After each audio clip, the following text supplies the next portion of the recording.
and I'm Darren McGowan. Here are this evening's headlines. Students' Union hold referendum on constitutional changes. General Election 2016 campaign heats up with students deciding who to vote for next week. Explicit photo sharing in UCD creates calls for mandatory sexual consent classes across Dublin colleges. This week a referendum is being held to seek the authorisation of the membership of DCU's Students' Union to amend the Constitution.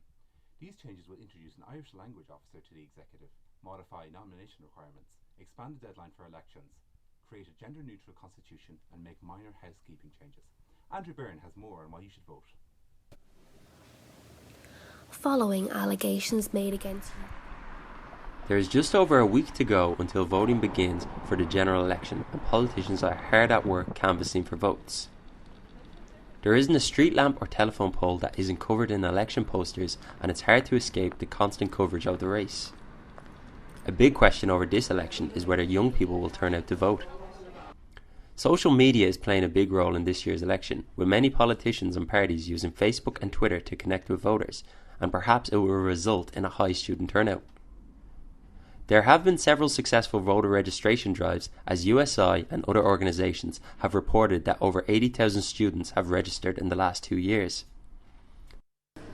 A problem for many college students is whether to go home or not on the day to vote. I asked students of DCU whether they will be using their right to vote on February 27th and what issues are affecting them the most. Will you be voting in this year's general election? Yes, I shall, yeah. And what issues do you think are affecting students the most? Issues I see affecting students most would probably be accommodation and the fact that the cost of accommodation is continually rising. Will you be voting in this year's general election?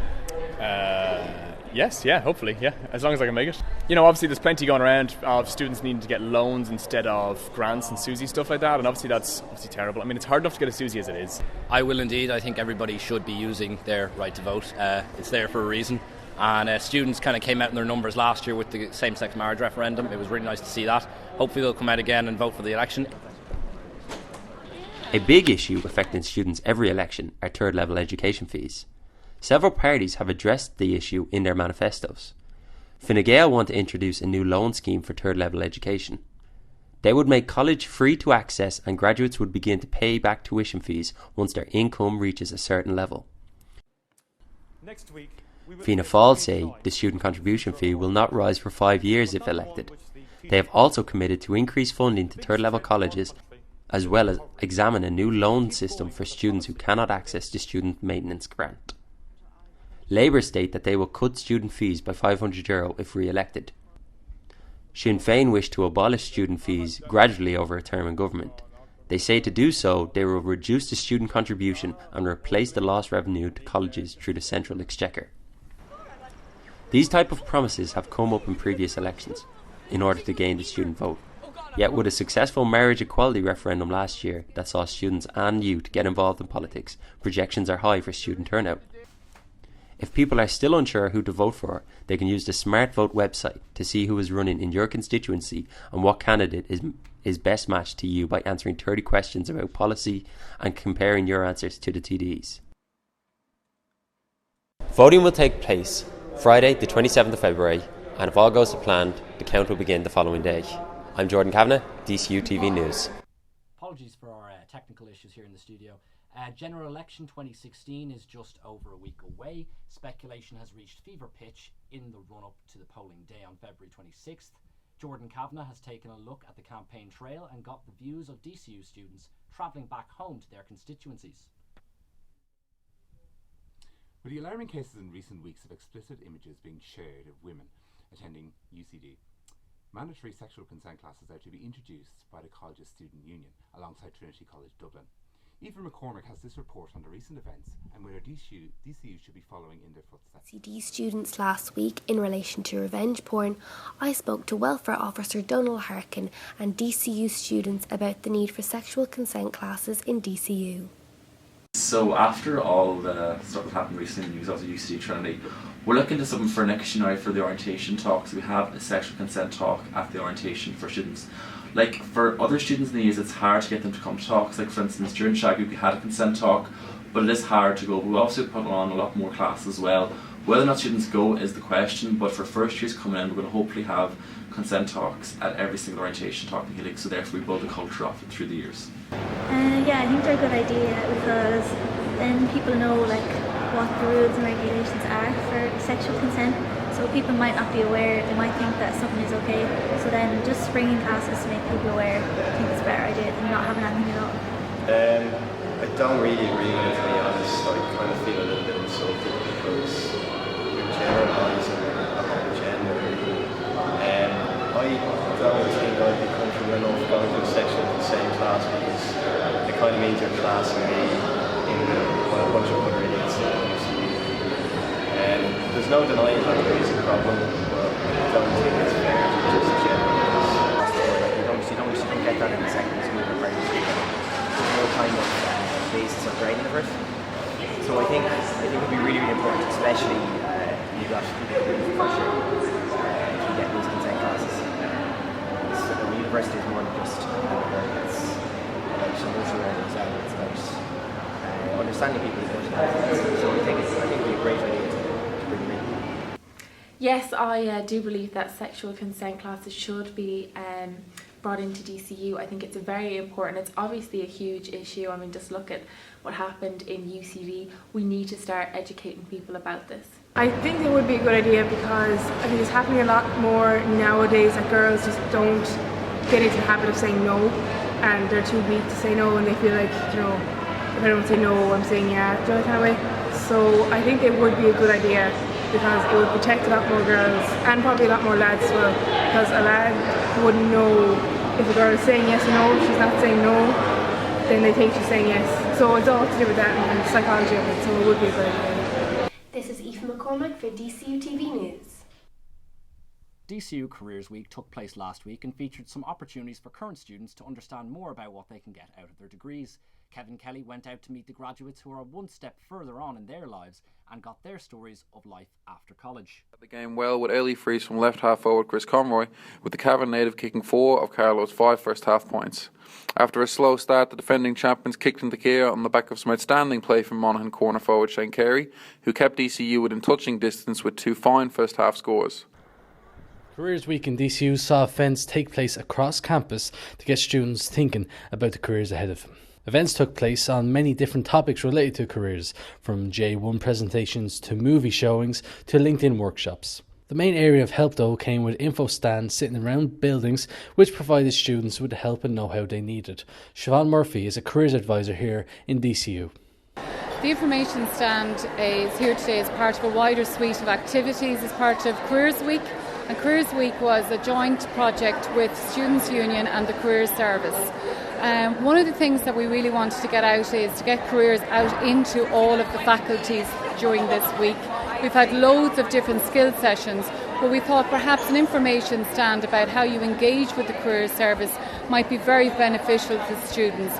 So as they pass through the building, what we're encouraging them is to really look about how they would engage with the Careers Service, how would they book an appointment, what are their options and what are the services that we offer. And we've had a tremendous turnout all of this week. So some people are very interested in one specific thing about postgraduate study, perhaps how to get a job. So we're just giving them a little bit of guidance about how they would actually engage with our service and how we can actually help them in a very real and meaningful way. The Careers Office will help all students looking for careers advice. Just drop by. Kevin Kelly, DCUtv News. Now, apologies for earlier on for brief technical difficulties, but we will now be playing the video package. This week, a referendum is being held to seek the authorisation of the membership of DCU Students' Union to amend the Constitution. These changes will introduce an Irish language officer to the executive, modify nomination requirements, expand the deadline for elections, create a gender-neutral constitution and make minor housekeeping changes. Andrew Byrne has more on why you should vote. Voting will take place this week, where members of the student body will be asked to vote on changes to the DCU Student Union Constitution. The changes proposed by Class Council include expanding the deadline for elections to be held by, modifying nomination requirements, creating a gender-neutral constitution and introducing an Irish language officer to the SU executive. Currently, the DCU SU constitution says that the SU elections must take place before week 9. However, This ruling is currently being looked at because with the amalgamation with St Pat's SU, the time frame doesn't suit their student body as many are on placement. The proposed amendment to the Constitution would allow the Students' Union to take place after week 9. Because as it stands, if we have the elections at the present date, final year St Pat students won't be able to run because they're on placement. So by us pushing the elections to week 10, final year St Pat students can run. That's why I want to change it so they can run. Students will also be asked to vote on the creation of a new part-time Irish officer. An Irish officer is basically someone who sits in the exec and who is the voice of the Irish language on campus. So not only do they stand up for people who are studying Irish here in DCU, the people who speak Irish, but also for the campus as a whole, as DCU strives to promote Irish, but also then to make sure that DCU is living up to its responsibilities in terms of the Irish language here on campus. Other proposed amendments include making the language in the Constitution more gender neutral and altering the nomination process to allow for the larger student body. Andrew Byrne, DCU's Get Involved campaign has kicked off in partnership with the RTE TV programme Operation Transformation. Rachel Keller has been looking at the initiative in greater detail, as well as finding out how you can take part. January every year sees a spike in people's interest in health and fitness, with many vowing to lead a healthier lifestyle. It also marks the return of RTE's Operation Transformation to our screens, a show dedicated to improving the nation's health. This year, DCU brought Operation Transformation to campus. The health initiative was launched on the 2nd of February in order to encourage students to make better lifestyle choices. We spoke to James Donoghue, the main man behind the operation itself. So you take lots of students, they're kind of in the library some nights till 10 o'clock or they go flat out for 2 weeks in the library till 10 o'clock and they're forgetting to exercise and eat properly. So the campaign is just more so to get people thinking about stuff like that and try to get people more active about campus. So we launched it kind of last week in Things of Motivation Week, so people will start talking about it. Next week we're going to do Kick the Habit Week, so we're going to do things like that are detrimental to kind of your physical and your mental health. So we're going to do gambling, smoke and drinking and stuff like that. Then we're going to try get students more active. At the end of the semester there's the 5k run. The campus pharmacy is also playing its part in the initiative by offering a range of services. These include the free weekly weigh-in, healthy eating recipe book and expert advice and guidance. You can also avail of cholesterol, iron level and blood sugar checks for an inclusive price of €70. The pharmacy will continue to offer these incentives until the end of Operation Transformation this year. Until then, keep an eye out around campus for other events taking place. I'm Rachel Callagher with DCUtv News. DCU have kicked off their bid for a second consecutive Sigerson Cup title in style as they demolished IT Athlone by 6 goals and 14 points to 1 goal and 7 points. Jack O'Toole has the full match report from the weekend.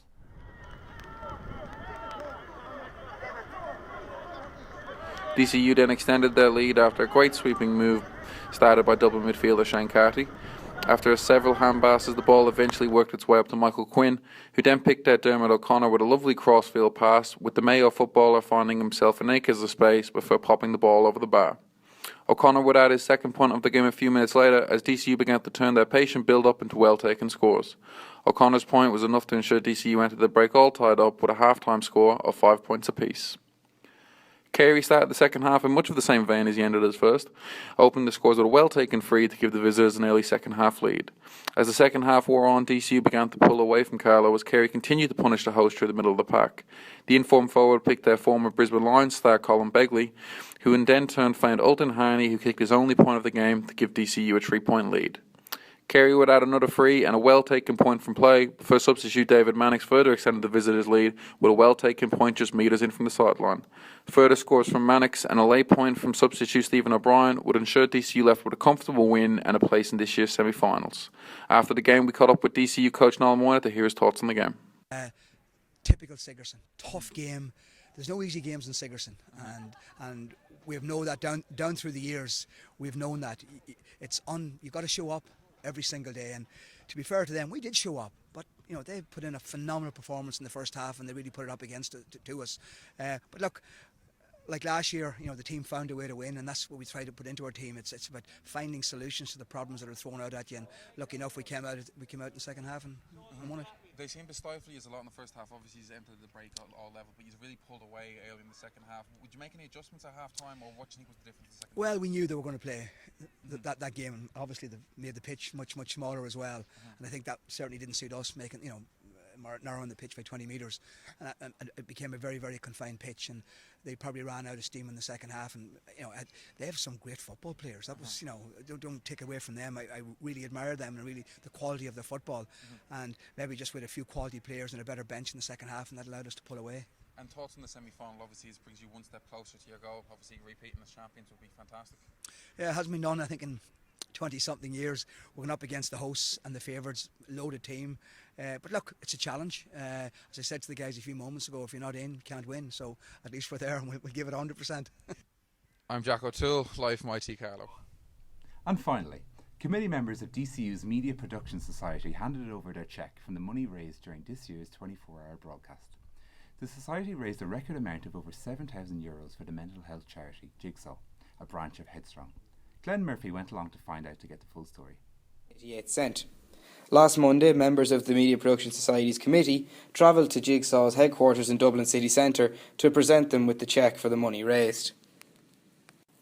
We spoke to Jigsaw's fundraising coordinator, Suzanne O'Reilly, to ask her what she thought of the money raised. In Headstrong and Jigsaw, to all of the students in the Media Production Society that did such a fantastic job during the 24-hour broadcast in December. We're absolutely thrilled here with the amount of money raised. It's really superb, and it'll go a long way to helping support more young people around their mental health, particularly here in Dublin city centre, when we'll be opening a new Jigsaw hub here later on this year. So just a massive thank you to everyone who got involved, for all of the hard work, for everybody who supported with donations, and really just helped raise such a fantastic amount of money and just really raise awareness around Jigsaw. So thank you.